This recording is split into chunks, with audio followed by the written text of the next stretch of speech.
Hello and welcome back to the Active Spirit Live Edition, a video series from Active Chartered Financial Planners where we talk about some hot topics, emerging trends and offer guidance in the world of finance. In today's edition, we're going to be talking about the rise of financial fraud and the impact it has had on individuals and businesses. Over the course of the past year, I'm sure many of us have received a scam text or advert on social media offering a wallet of Bitcoin, or you've not paid enough postage on a Royal Mail delivery. The question is, what can we do about it? Joining me today are Richard Lewis, Chief Constable of Cleveland Police, and Louise Tate, Financial Crime Learning and Development Business Partner for Handelsbanken in the UK. So I'm going to start with yourself, Louise, if that's okay. The bank is quite often the first port of call where somebody would ring after feeling like or having been a victim of a scam or of a financial crime. What would you say are the main signs to look out for if someone suspects that they've been a victim of crime? I mean, I think the main thing really is that if they feel that perhaps they've been forced into doing something, that it doesn't feel quite right, that there's been a whole sense of urgency around the payment that they're being asked to make, and it can really be a sort of a gut feel that it just doesn't seem quite right.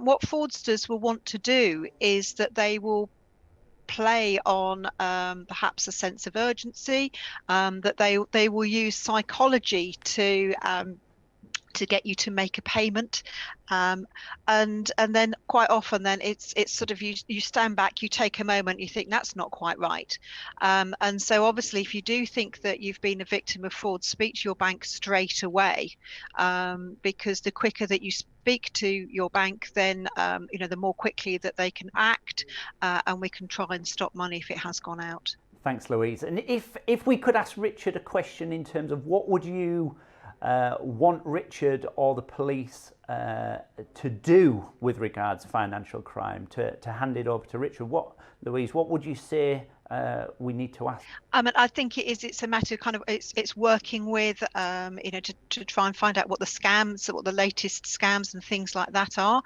and also if you've got people coming into branches and things, is helping educate everybody about what to look out for. Yeah, Richard, what's your thoughts on that? Awareness, Louise, yeah, absolutely. It's the right thing. One of the most important things I think we can do, Carl, is do things such as today. We should talk about it. Because you talk about a member of the public phoning their bank as a customer or the police service when they've been the subject of fraud. What we often see is that this is an underreported crime. People, when they are young, are embarrassed to admit that they've been defrauded, that they've been tricked, to use everyday language. And there's an embarrassment that comes up when you're a young person. You can multiply that several fold with the elderly. They can see that they will start losing their agency and independence if their family find out that they've been defrauded and have handed money over to a fraudster. And so the first thing that we can do as a society, in which we're doing today, is to talk about fraud. It is okay to be tricked. It is understandable why that happens, because these can be very sophisticated tricksters. And so talking about it and admitting that you've been a victim of fraud, I think, is the first important step before we can really deal with it as a societal problem. And obviously, just from examples I've seen personally, I've had a friend who lost £600 just from a text message type scam.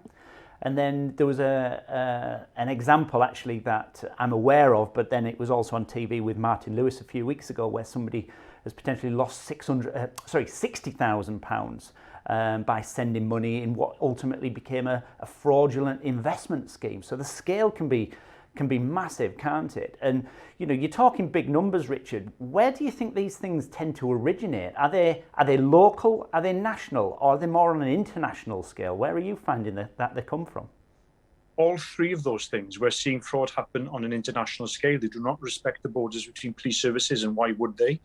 We're seeing it nationally on things such as courier fraud, where a person at the end of the phone in places such as London, which is often where these things originate, not always, I hasten to add, they do often begin in places such as London in big warehouses, making a phone call to somebody local in the Cleveland area and having a courier fraud, therefore, go to the address of the victim to pick up the money.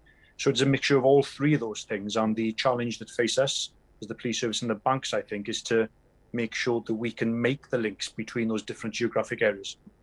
And back to yourself, Louise, as I indicated at the start, we seem to have made or there seems to be a huge rise in this type of crime over the last 12 months, I suppose during the COVID pandemic, to be fair. Do you think that's deliberate? And have you seen more people coming forward to yourselves as a bank that may have been victim? Well, certainly, I think one of the things that Action Fraud has picked up on has been the rise in things like romance fraud, which, as Richard says, I mean, a lot of people are very embarrassed about it, and they don't actually come forward, but also investment scams. Particularly, I think people have been, unfortunately, they've been sitting at home, they've got sometimes more time, and also, you know, the fraudsters, I think, have seen this as being a great opportunity. Investment fraud generally, I think, has been increasing. But as you say, also the scams where people are receiving text messages or emails, things like that. I mean, things like the the courier frauds, you know, saying that you've got £1.99 or whatever to pay, you know, on a delivery. It's all these type of things that there's been so much more. The fraudsters have been very, very clever, and you know, that they've spotted things that they can do, and unfortunately, you know, people have unfortunately fallen foul of it. But particularly, I think things like investment fraud, where people have unfortunately lost lots of money. There's been quite a lot reported on this. You know, being quite prevalent. I think there's been a fair amount of it on the news, and also around cryptocurrencies as well. Yeah, I certainly saw, I think it was last week, wasn't it? ITV ran a series on an evening, The Tonight programme, and one of the programmes that I watched spoke about almost like the cloning of websites. So you think you're dealing with a legitimate company running a legitimate service, but it's just a front, and it's getting harder and harder to spot those. Coming back to you, Richard, finally, what would you say are the top tips or your key point to say to someone? If you could say to somebody right here, right now, you know, what to look out for, what would you say? The first thing I'd say is it can happen to you. It can happen to anybody. It doesn't matter how sophisticated you think that you are, the criminals can be a step ahead of you. And the statistics from this year bear that out. It's an 11% increase on fraud-related offences here in Cleveland and 12% nationally. And the second thing, I'll go back to a point I made earlier, Carl, which is to speak about it. It is not okay to be a victim, but it's okay to speak about being a victim. It's okay to tell people that you've been tricked. So us understanding the true scale of the fraud, I think, is the important thing, because we do know it's underreported. The other things that you can do, which I tweeted about last week, is to make sure that you keep the private things about yourself private. The name, or your mother's maiden name, your pet dog, your favorite sports team, all of these things can seem innocuous, but they can add up to a bank of information that a fraudster can have, which helps access your passwords and accounts. So be careful about who you're dealing with, and it does pay to be skeptical. Yeah, it's a brilliant point, Richard. And again, your tweet the other week actually reminded me of that. You know, how many questionnaires do we see on Facebook where, you know, find out what type of person you might be or what colour, all this sort of stuff, and you end up answering about 10 or 15 questions, but like you say, they're probably fishing for information a lot of the time, like you say. And finally, Louise, what would you say is your top tip or your biggest warning signal to people in today's world? Oh, I'd absolutely echo what Richard says, and then also add perhaps around the sense of urgency, that if you have got somebody phoning you up or contacting you and asking you to do something urgently, you know, that you might miss out, or it might be too good to be true if you don't act now, I would say that that's probably quite a warning as well. Thank you, Louise, and thank you, Richard.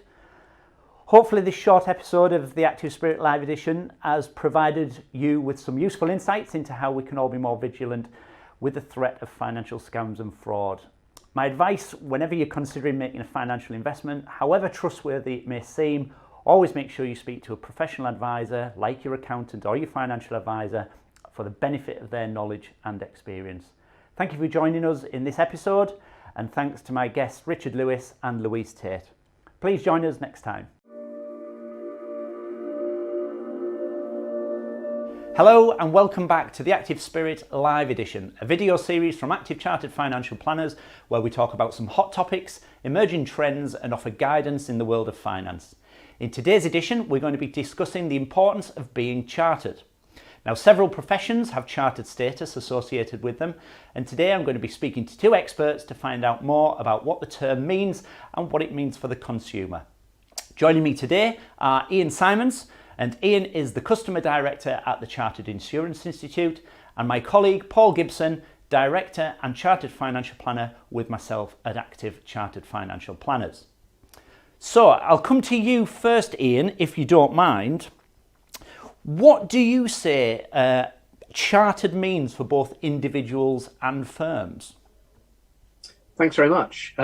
So we survey consumers on a 6-monthly basis to try and answer exactly that question, because whilst I've got very strong personal views, as you'd hope, as a member of a professional body, what really matters is what the client, the end consumer, feels about what chartered means. And as you say, there are professions that have got long established perceptions of chartered status. I'm sure many people would certainly, accountants and surveyors, etc., quite often trip off the tongue, but it's been a few years now since we've been trying to raise awareness of chartered financial planning, for example, as a synonymous with the word chartered.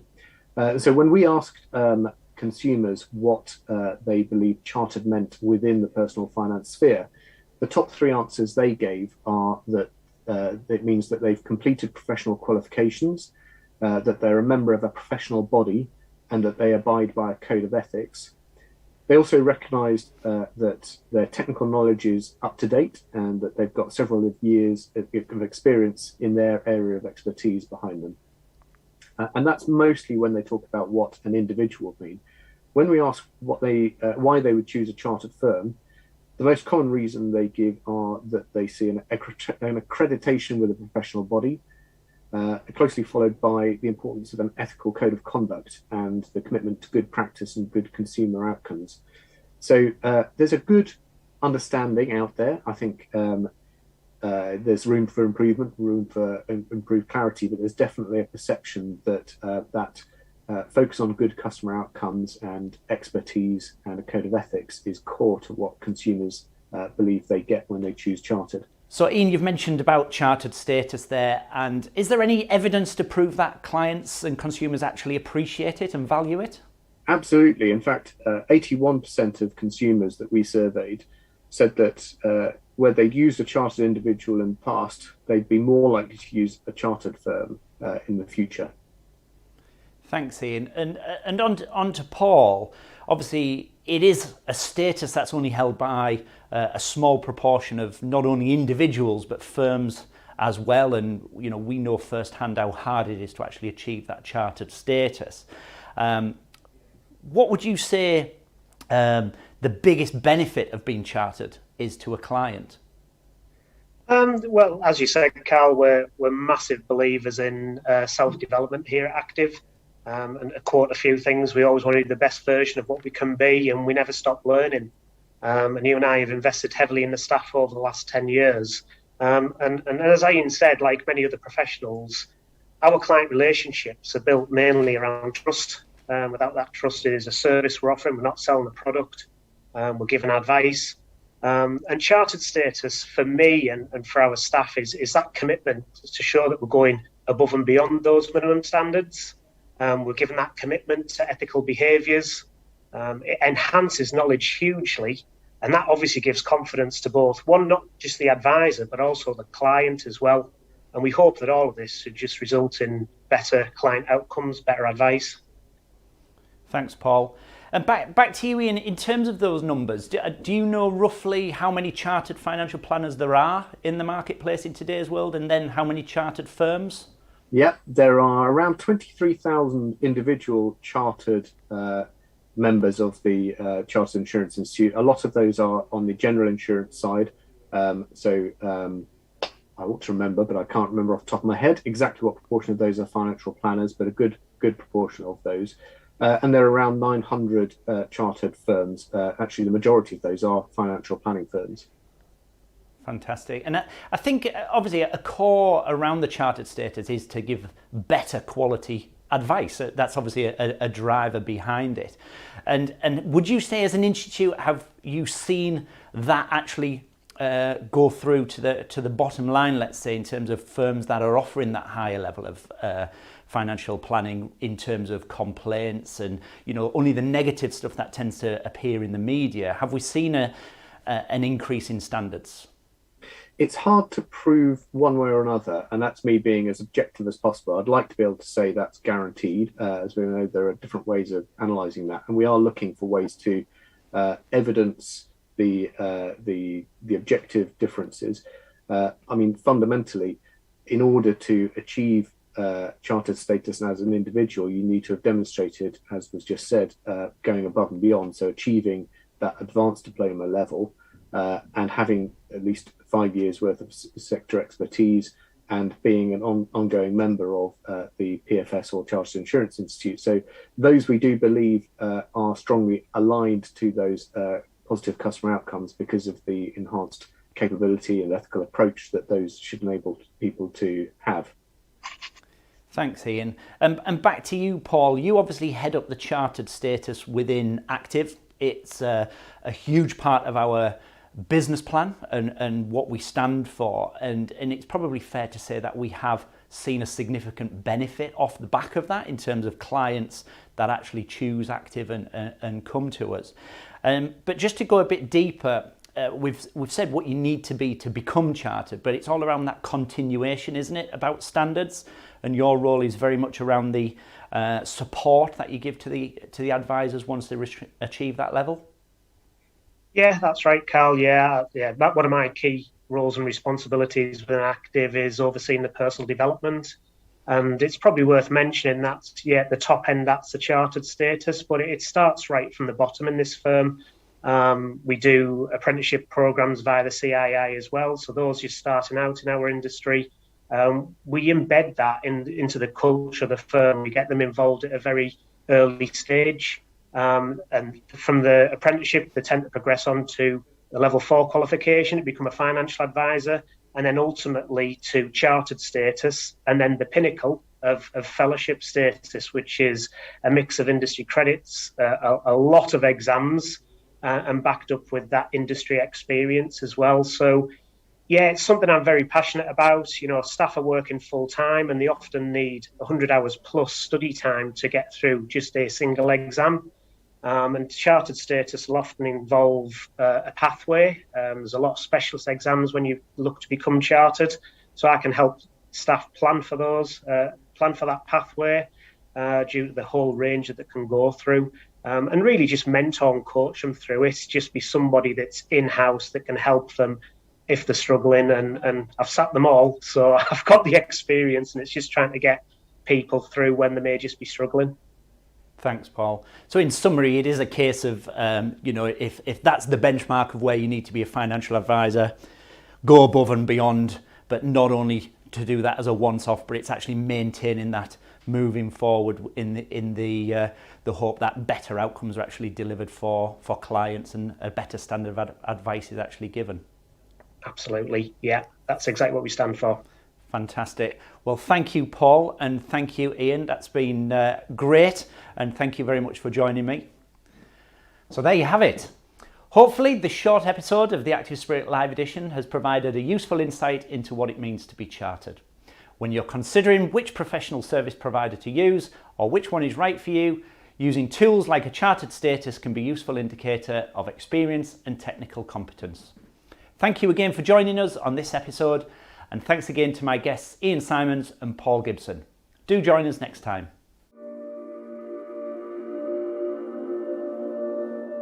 Hello and welcome back to the Active Spirit Live Edition, a video series from Active Chartered Financial Planners where we talk about some hot topics, emerging trends and offer guidance in the world of finance. In today's edition, we're going to be discussing the government's plans to increase the normal minimum pension age, or NMPA, from 55 to 57. Now, the normal minimum pension age is the minimum age at which people can access your pensions without unauthorised tax payments or unless it's due to ill health. We've talked about pensions quite a lot in the past, but nothing has been more important in terms of legislative changes until this. Now, I'm joined today by Peter Gibson, Member of Parliament for Darlington, and Independent Financial Advisor Mark Dobing. So, welcome, gentlemen. First question I'm just going to quickly fire to you, Mark, is for anyone who might not be sure of what the normal minimum pension age is, can you just give us a brief overview of what it means for people? Yeah, of course. So this is the age where you can actually access your personal pension, your private pension. Initially, it used to be age 50, and then it was moved to age 55. And now with the proposals to push the state pension age beyond 65, 66, 67, what's now happened is the minimum age to access your personal pension has moved along with that. So now getting pushed to age 57, so 10 years before the state pension age. So it's quite a shift. And when's that due to come in, Mark? So that's going to be moved and will start on the 6th of April 2028. So there's a few years yet for people to get prepared and ready for it. But I think the awareness of what's about to happen, we'll all start to see it in press, bulletins and various different places. Thanks, Mark. And Peter, it was first mooted, I think it was about 12 months ago, that the state retirement age was actually going to move from 65 to 67. There's always been this 10-year gap between the state retirement age and obviously access to private pensions. So what's the rationale for making that change now? I think we all acknowledge that as we live longer and as we live longer, there is a greater need to plan for our finances for the future. And it will come as no surprise to anyone that those tax incentives in pensions are incredibly costly to the government. And, 57, whilst potentially that person could live to mid-late 80s, 90s, there is a longer time that money is going to be providing for them.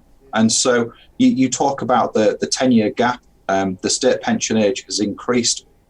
And I think it's only right that as we are living longer, that the pension rules that govern private pensions are there to keep up as well. Thanks, Peter. And have the government done any research as to the impact that this will have on individuals, or what do you see as the biggest impact that people will have as a result? Well, I think you look at all of the changes that have happened to pension legislation over the last sort of 30 years, and inevitably you change financial rules about what people can save, when they can access it, when they receive a state pension, etc. All of these things have a financial implication for the government, but they also have a financial implication for the individual.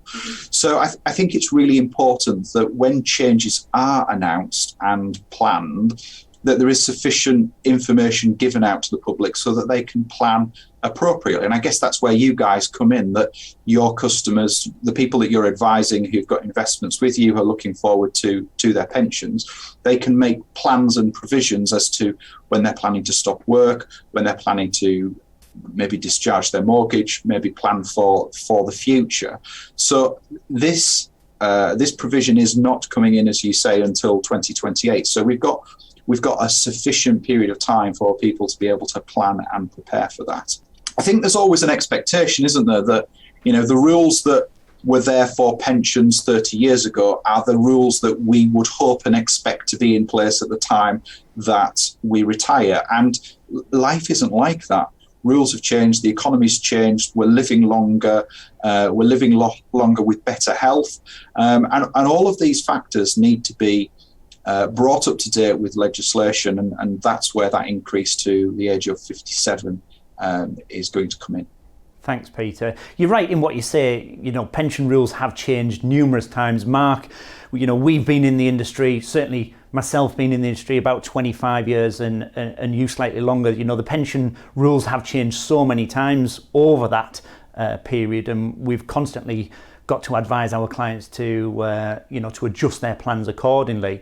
What advice would you give, or what suggestions would you give to anybody who's in this category of being born before 1971. So basically it's anyone who's 50 and above really now. What would you be saying to them, and what do they need to do?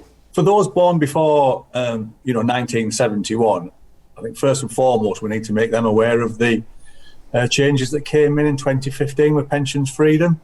So it's to ensure that they have got themselves in the right contract that gives them the right features and benefits for a flexible retirement. Clearly for those people, they do need to start focusing on retirement. What is income going to look like in retirement? How large a pension do they need? Things like this, they need to be speaking to us or their advisor about this. As you know, Carl, we run cash flow modelling here, which gives clients, very good understanding of what their financial position will look like. So the earlier that you carry out that exercise with an advisor, with us, the earlier you will be able to identify any shortfalls in your retirement planning and take appropriate action. I suppose on that, the only thing that we were talking about it earlier, weren't we, in terms of there is a potential challenge from some of the pension companies saying that if the contracts that these individuals have signed, if it actually says in the contract that they can retire at 55, there might be a way that contract law actually protects them. And I know this is just early days in terms of this discussion, but there might be opportunities where people might not be bound by that. But again, it's something that someone really needs to keep on their radar, isn't it? If they're looking at their future retirement.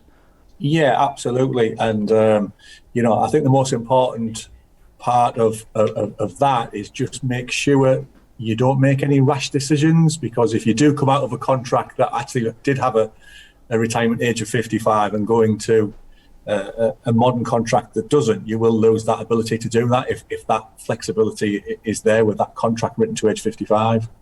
Fantastic. Thanks, Mark. And final word from you, Peter. Is this a political vote that's already been made? Is it set in stone, or does it have to be passed further down the line to actually be agreed? Is this it? Well, I think with a changing picture in regards to pension, and this week we've seen a variety of announcements with regards to national insurance and care costs and protection of assets. I think it's beholden on everybody who's planning for the future to take appropriate advice. And it'd be remiss of me as a former solicitor to highlight to your viewers that they should also be looking at lasting powers of attorney and wills as well as part of that whole future planning strategy with yourselves, if they're your customers, and indeed with a lawyer, to make sure that they've got everything in place for the future. So it's a case of watch this space and take legal advice, isn't it? Thanks, Peter. Absolutely fantastic. Thanks, Mark. So hopefully in this short episode of the Active Spirit Live, it's proved useful insight into the changes that might be or are forthcoming for the normal minimum pension age. When considering making changes to your pension, always make sure you speak to your professional advisors, like your accountant, a lawyer, and your financial advisor for the benefit of their knowledge and experience. Thanks again for joining us. Peter, Mark, do join us next time.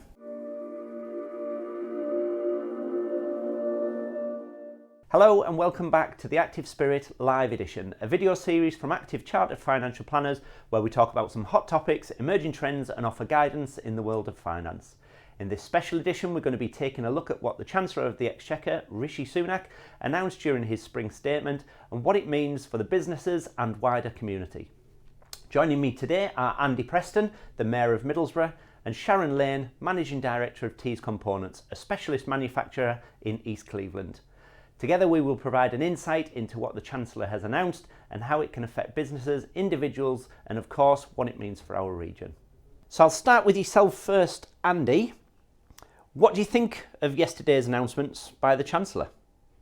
I think that it was neutral. When I say neutral, I think, look, he's not got a lot he can do. There's one major thing I think he can do, which I'll talk about, but when we remove that from the conversation for a second, there's not a lot he can do. I feel fairly sorry for him. I mean, I think he got the job he's always wanted. His life's probably last 15 years built up to this point. He's got this job. but he's got it just at the worst possible time. He's ideologically a tax cutter. He likes low taxes, small government. He's an ideological Tory, rightly or wrongly. But he's basically having to put up taxes, essentially, is what he's doing. That's what's been happening for the last few years. And it's going to continue, I've no doubt. So I think he's in a tough spot, Carl. I think he tinkered with stuff. I tell you what I liked. To be positive first, I love the fact that he took people earning below 12,300 quid out of paying national insurance. National insurance, you've got to remember, is really a form of income tax. So he reduced the tax burden on the very lowest earners, which I think is great news. I think the cut in fuel duty is great. I mean, obviously, there's a problem with that in that you can't guarantee that the petrol retailers pass it on. But I know that the supermarket petrol retailers have already said they're going to cut their fuel supplies by 5 or 6p. So that's encouraging. That's good. It costs the country a bit of money, but I think it was the right thing to do. But I think that I'll stop talking a sec, Sharon, I promise. I think he's in a very tough spot. And I think there's one massive thing that he can do that I think Margaret Thatcher would have done, and I think George Osborne would have done, both ideological Tories. And I think he's going to have to do later. I think he's going to be forced into a corner where politically they are in deep hot water. And I think he's going to have to take some drastic action later in the year. That's my personal view. I'll stop talking now and let Sharon have a go. Yeah, over to you, Sharon. You wrote a great piece last night that I read on LinkedIn, actually. So I think I know what your answer will be. But do you think he's gone far enough this time? Yeah, so I mean, I would have liked to see the NI rise delayed.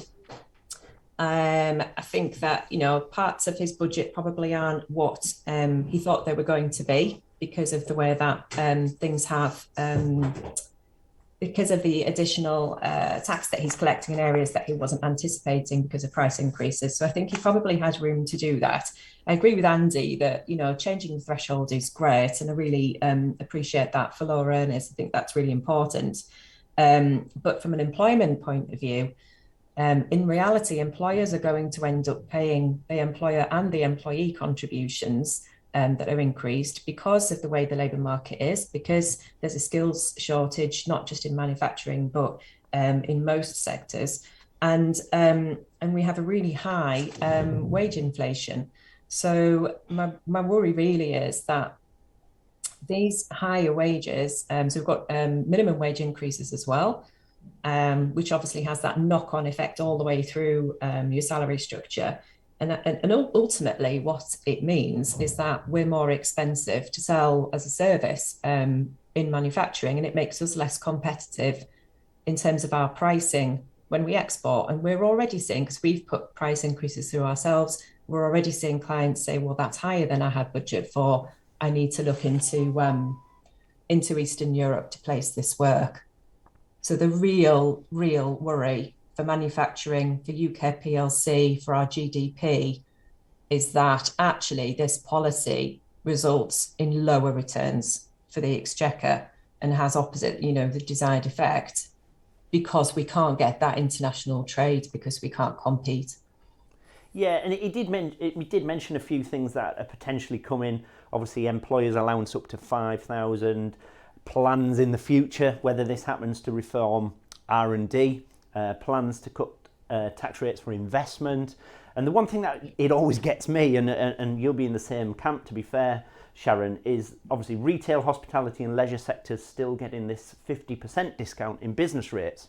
But businesses like mine, businesses like yours, and obviously businesses like many other people aren't going to benefit from that. And we know that hospitality and leisure was affected significantly by COVID, but surely we're all feeling the pinch, aren't we? Yeah, absolutely. And, for me, sector-specific support, it's quite unusual to do that. But government quite rightly singled out hospitality and leisure last year and travel and said, look, you really are experiencing things different in the last 2 years. But manufacturing kept running for those 2 years. We were the sector that didn't do work from home, didn't have any shutdowns, and we came in, week in, week out. Through all of the disruption through COVID, through all of the higher costs, everybody's margins pretty much across the board were negatively impacted, survived that. And now to be hit with those absolutely just unreal energy costs for energy intensive industry like ours. Manufacturers, because they're on the back of that 2 years as well and that experience, and they probably had to borrow to survive that 2 year period. Again, there's a genuine worry here that they're just not going to survive this. And we need these manufacturing supply chain. We need to be, if anything, more resilient in terms of what we can produce ourselves, not having to rely on other countries for things like what we need for our utilities, for our energy in particular, for defence.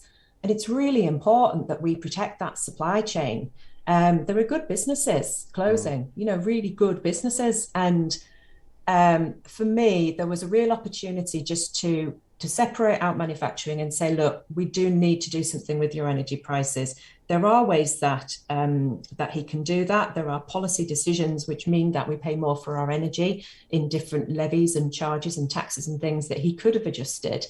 And I just felt really disappointed that there was no nod, no mention, nothing about industry, nothing about manufacturing at all. I think a lot of leaders are feeling quite let down about that.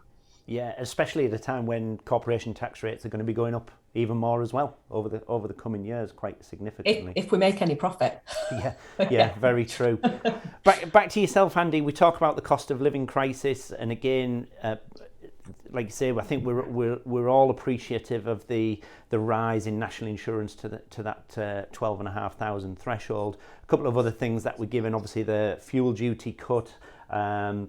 And VAT to be removed from energy saving measures such as insulation and solar. But what baffles me is, you've got to have a hell of a lot of money in the first place to put those things on your property or in your house. So again, I don't think somebody who's necessarily struggling is going to be thinking about putting solar panels on the roof first and foremost, are they?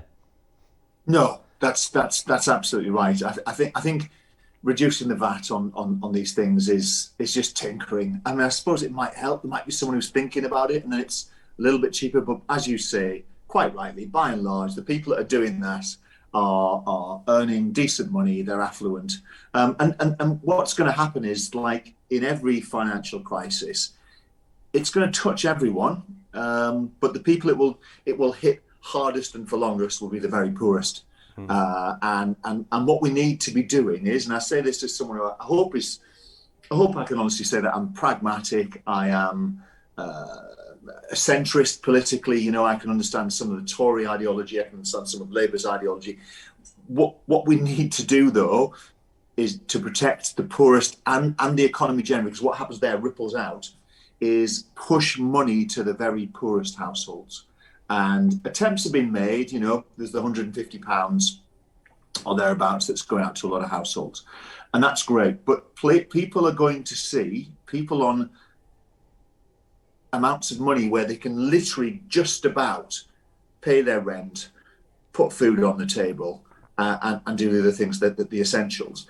We're going to see them forced into abject poverty. Abject poverty, and 150 quid's not enough. Some of them are going to see increases in their costs of running their home of £900, £1,500, and that's going to ripple out. And by the way, a lot of people are actually doing okay. They're working hard. They're not getting any benefits. They're going to be plunged from being just about managing, actually, running a car, perhaps the odd little holiday.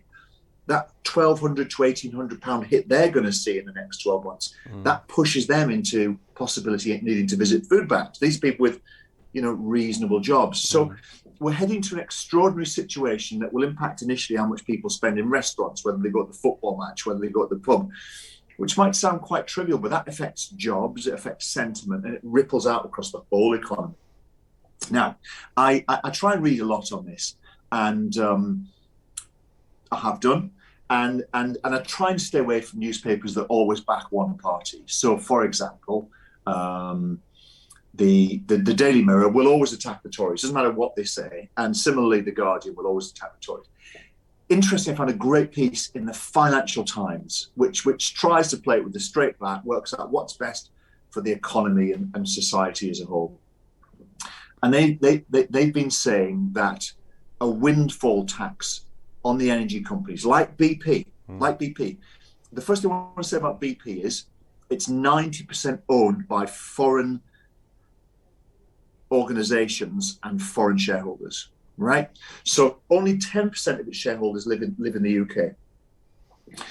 They have made extraordinary profits, not because they've done anything super smart in the last 12 months. It's because energy prices have gone through the roof.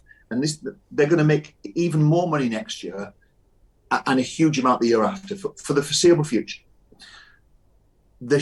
What should be brought in is what's called a windfall tax, which is a temporary tax where there's an extraordinary gain, in this case at the public's expense. The energy bill that the Pembertons are going to pay, and the fuel in the petrol tank that Sharon Lane's going to be paying, the interest, that's going straight to BP and companies like it. They're not doing anything clever or smart. They're not innovating. They're not creating extra jobs. It's purely money being transferred from households to businesses. We need a tax, a windfall tax that would produce about £10 billion in the next year. And I did some sums earlier. You targeted the 10 million poorest homes, right? And by the way, you're getting to 25 million people there, 40% of the population, those most vulnerable from this economic shock. You could give each one of those homes £1,000, which would pretty much remove this problem for the next 12 months. I think Rishi Sunak and some Tories see that as an ideological problem for them. I think that's a flawed way of thinking. Margaret Thatcher did it with the banks in 1981, and George Osborne in 2016, I think, tinkered with corporation tax rates for energy companies when they were making more and less money. So there's a Tory precedent for this. I think it's a simple solution. It'd be massively popular with all sections of society, and I think it will get them Tories out of a lot of hot water that's coming their way. So I suspect they will do it, and I think he should have done it yesterday. And I'm for the windfall tax. I'll stop talking now. Thanks, Andy. Well, I think the general consensus there is we're grateful for what has been done, but there's certainly more to be done, and I think we may see that later on in the year. I saw a YouGov stat actually last night that said only 6% of people think he's gone far enough, happy with what's being done, which is a ridiculously low amount, isn't it? So yes, watch this space. Hopefully there is more to come from a positive perspective later on in the year. So thank you, Andy. Thank you, Sharon. So whatever your business, Mr. Sunak's announcement will likely have some impact on your activities, but make sure you speak with your professional advisors like your accountant, your financial advisor, to make sure that you're making the right changes. Thanks for joining us on this episode of the Active Spirit Live, and thanks again to Andy Preston and Sharon Lane. Do join us next time.